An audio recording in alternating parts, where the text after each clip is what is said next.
This episode is sponsored by Arana Stay, the digital guest guide of the future. Say goodbye to the hassle of traditional welcome packs and say hello to a seamless and unforgettable digital experience for your guest with Arana's fully branded guest experience app. Boost your revenue with powerful features and focus on what you do best, whilst Arana Stay takes care of the rest. Visit aranastay.com to find out more.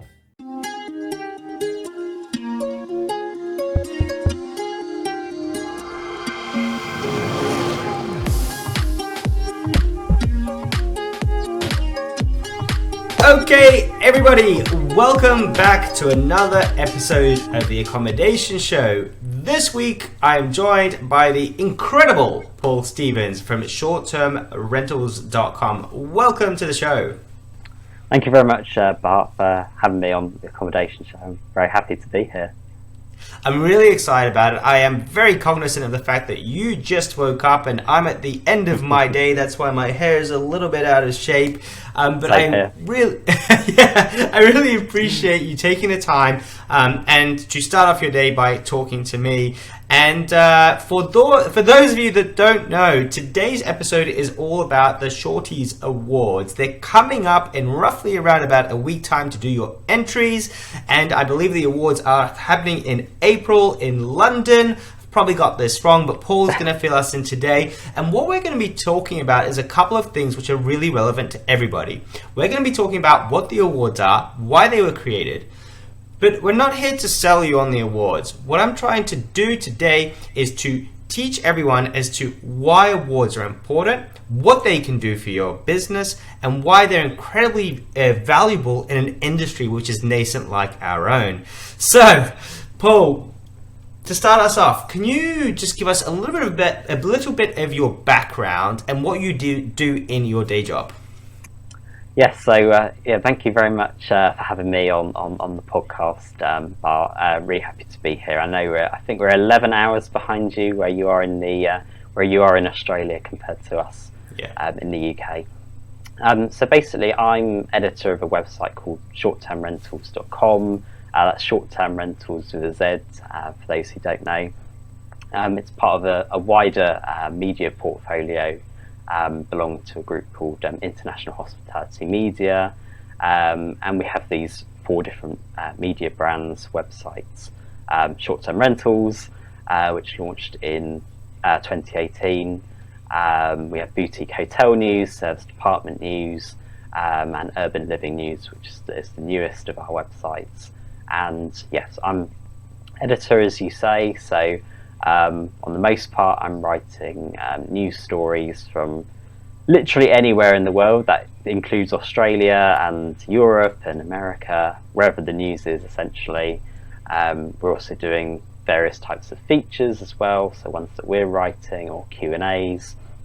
Sometimes people contribute articles for us. We're doing podcasts like you're doing yourself, video interviews, webinars, the whole shebang, and we also do, as you say, an award ceremony called the Shortyz Awards, which has been running for a couple of years now. And we're fairly new now in the industry, but really starting to build the name and get a great rapport with everyone in the industry. Well, yeah, and that's it. Your reputation is incredible, and you've done so many good things in the industry for short-term rentals. But also, I really appreciate the approach that it's coming from sort of a hospitality angle, and you're kind of cross-sharing information between different segments of the market. And I think that's something that's been very important to me, and I'm sure that you being on the short-term rental side, you're still looking at what everybody else is doing. I think one of the titles you said was boutique hotels, and you're watching what they're doing. Oh wow, they're doing that, we can apply this here, or we're doing this in the short-term rental space, and we can grab that information and move it over there. Philosophically, do you think you align with my beliefs, or am I on my own? It's a very loaded question. No, absolutely. I mean, load away. One thing that we are always discussing, and we work together very closely as an editorial team, looking at the convergence between all the sectors.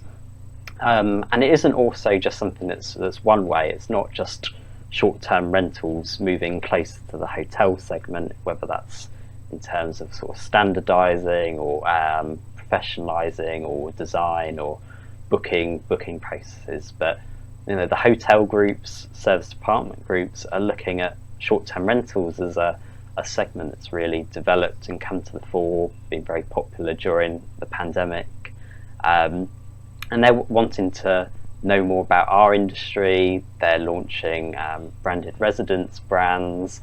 We look at what, say, Marriott are doing with homes and villas, or Accor with One Fine Stay. So this is it's a fascinating industry to be a part of, as you and your listeners will know, and it's constantly evolving. So you've always got to be on top of those trends and always got to know who those major players are. Now, what a lot of people don't know is that this is your first time within this industry, within short-term rentals. And what I find great is that this industry, in terms of what it is right now, we were talking about this before, it is kind of what we're creating it to be right now as a collective and as a group. What are your thoughts on sort of the impact of sort of the media that you guys are creating in terms of this it's like a scrappy startup, but it's not a startup. What are your thoughts about this space as a whole? This is a fantastic industry to be part of, and my background prior to short-term rentals, this is actually my first job out of university as well. I was studying French and Spanish at university until a couple of years ago, then went into doing a shorter course in journalism. I think we've really seen our readership grow. If I look back to when I started the job in September 2018, which already seems like quite an age ago, if you think like I would have to be covering, we as an editorial team would have to be covering Brexit, or the B word as we like to call it here, a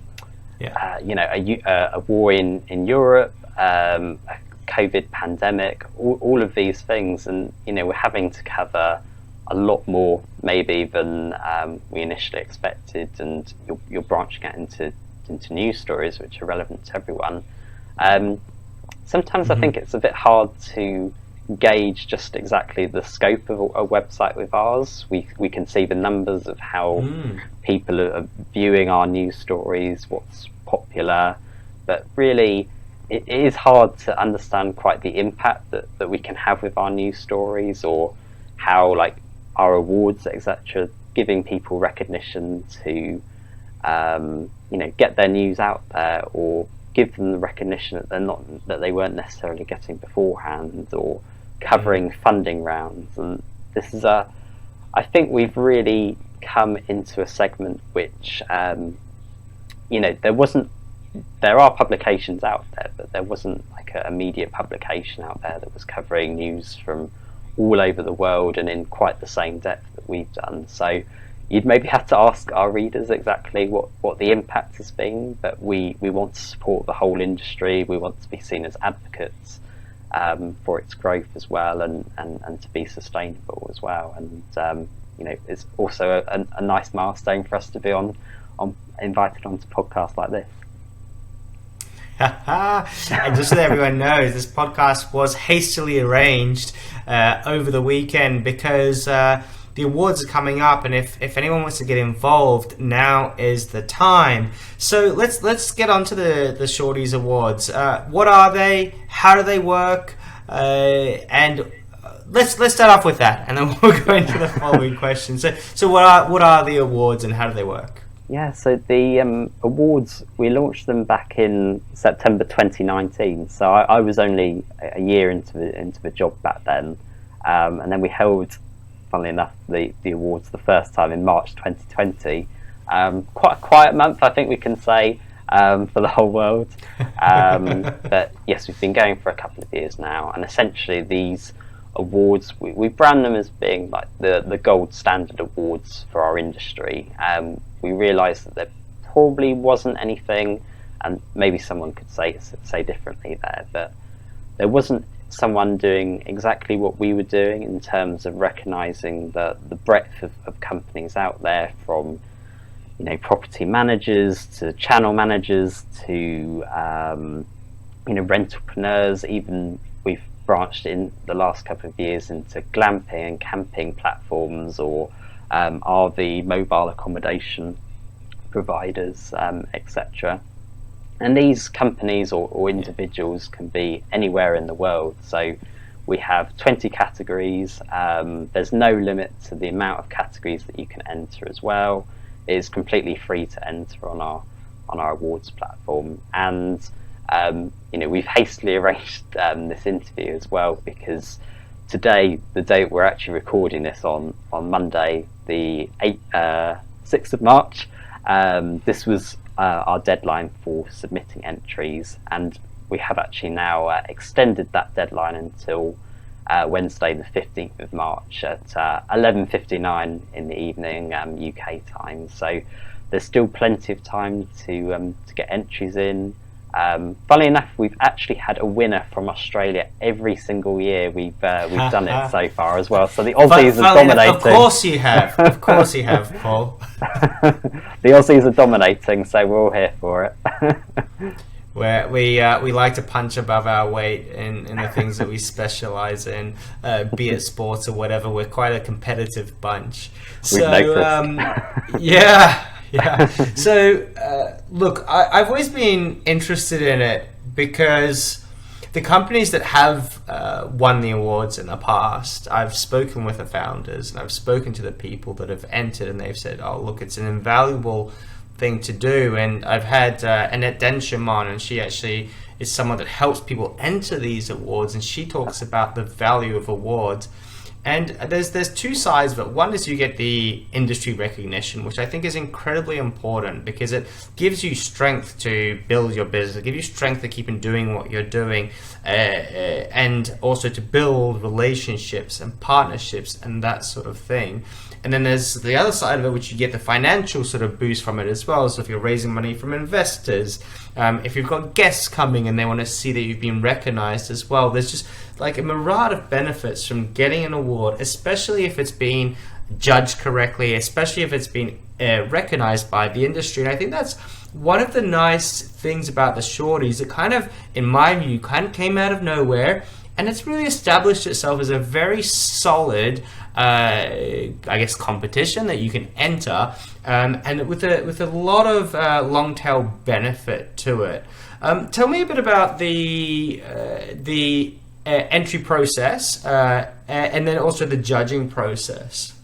Yeah, so I mean, firstly, it's actually just great to hear that from other people as well, because I think initially we really had to get the word out about the awards, and we've been able to grow our platform and the number of people who are signing up to like weekly newsletters or webinars, etc. So I think the awards mean something different to everyone, really. I've had people even approaching me, say maybe who won in the first year, and they would say like the fact that they won an award at the start of 2020 actually helped keep their business going through the pandemic, because they were able to raise funding off the back of it. But in terms of the entry process, it's something that we've crafted over several years. So we've had the entries period always lasts a couple of months, and people can go to our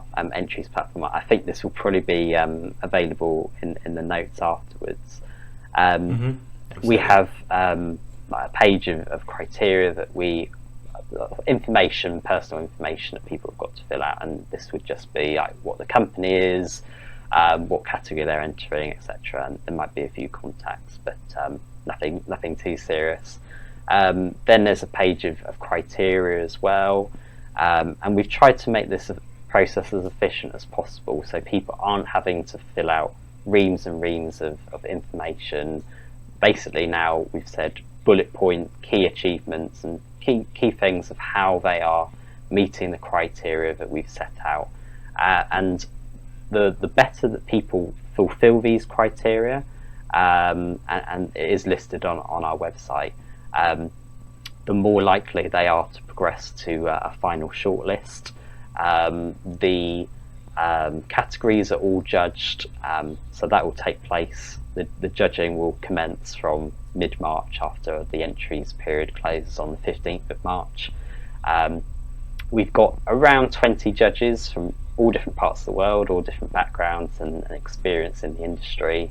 All of the judges typically will take on about 2 categories to judge over a 2.5, 3 week period. And then almost straight after that, we announce the shortlists, and those shortlists are determined specifically by the judges and how well their scoring of how well the company or individual is meeting the criteria that we've set out. And then after that judging process, and after we've revealed the shortlist, we make quite a big buzz about it on social media. We then go into a voting period for roughly around a week, and the eventual winners, they're announced on the night of the awards ceremony on this year. It's Wednesday the 26th of April in London. All of the winners, right. Yes, you did, exactly. And all of the winners are decided by a 50-50 split between judge scores and a public vote. So I think that's the fairest way we found to do this, and it means that we're not solely reliant just on judges or who's getting the most votes. It is the eventual winners, we believe, are the most deserving people based off everything we've taken into account. Yeah, look, and last year we were shortlisted, which was amazing. You were. It was a big achievement for us, and then I was tossing up whether to get on a plane and come to London, and the distances can be quite challenging. But for me, and there are different events that happen, and I watch all the chatter happening on social media of all these people meeting and having a great time. There's huge value in terms of the networking alone, even if you're not a winner, even if you just want to go and meet people that are in the industry. It's about the creativity, it's about doing things differently, about learning about, hey, you can do things in this way or that way, or finding out that people have different struggles with regulation or with standardization of their business, or that there's new PMS systems that have come out, or there's new technology, and there's all this. It's a hive of activity that's happening all the time, and it's only when you go to these events and you get to meet everyone face to face that you go, okay, this is what is the latest stuff in the industry. So there's huge value in actually turning up, and you can't go to all the events, but I know that the Shortyz Awards is one of them that is well worthwhile taking a trip for, because I think there's other events as well happening around about the same time. That's right, isn't it? Yeah, so yeah, you're absolutely right on all of that, and well, congratulations on your shortlisting last year as well, and hopefully you can keep pushing this year and future years as well. But the awards, every year we've done it has always been from quite a unique venue. So the first year we did it on a boat, a river cruise down the Thames in London. The second year we were in lockdown, so we had to record the whole thing virtually. Last year we were doing it on a rooftop balcony overlooking the Tower of London. And this year, I mean, every year has been, in the future we hope. I mean, literally we could possibly film that as well. It's certainly the way it's going.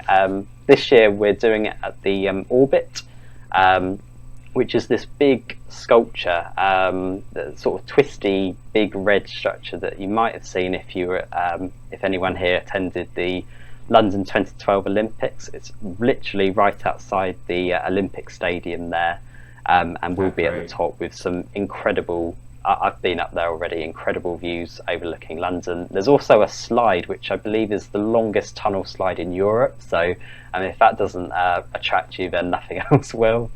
So that will be taking place in the evening of the 26th, and we'll have, I think, between 200 and 250 attendees from right across the world and the short-term rental industry.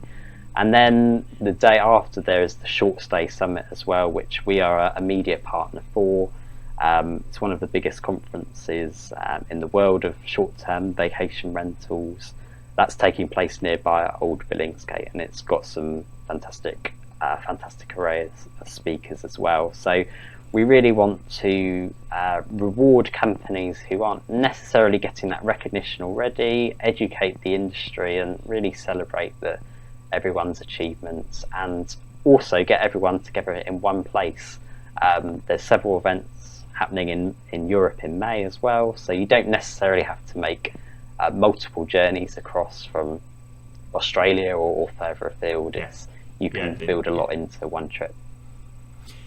And look, I really wanted to stress to the audience that's listening, and those that have been following the podcast for a while, and those that are listening, the reason why I rushed this episode to get it out and get it to you is because I appreciate the importance, or the incredible importance, of learning, getting together, watching what's going on in the industry. And you can go and enter these awards if you like. If you've got the time, then do it. It's not a huge amount of work, but it's worth putting, half a day or a day's worth of, let's put some effort and energy into here. At least just to enter the first time around, so at least you've done it once. It doesn't cost you anything to enter either, which is great. I've seen many awards where you have to pay to get in, and it's all, I don't really enjoy that. I think it doesn't suit my ethos. But I wanted everybody to hear about this if they haven't heard about it, and just get yourself involved. Watch who's winning. Learn about why they've won. See what other people are doing in the industry, and what you'll find is the silo that you've created for yourself will be broken. And I'm being a little bit brazen here, but a lot of the time as business owners or managers out there, we get into a silo of this is our reality, and then you go and you learn that there's another reality with a whole different group of people doing completely different things. So I encourage you to use Paul, his team, and all the work that they've done on your behalf to accelerate your own journey within this industry. That's my kind of summary as to why we're doing this episode. And if I may just come in on that part as well, sometimes I think people come in with some reservations, maybe based off other awards that they've entered, for example. I would say to anyone who's sort of got concerns, have a look at like our previous winners. This is our fourth year now, and hopefully that shows that literally anyone can win. They're not, necessarily all sponsors. There's no one, paying to win as well. Literally anyone, anywhere in the world can enter as well, and it's not necessarily always the big companies, the ones attracting the most votes. And regardless of whether you win, the networking opportunities are there. Even if you just make one shortlist, you might have entered maybe 4 or 5 categories, but even if you make one shortlist, that's some incredible exposure for your business as well, with the wider community. And we're really here to support the whole industry and promote some new names as well. Give people some much needed exposure.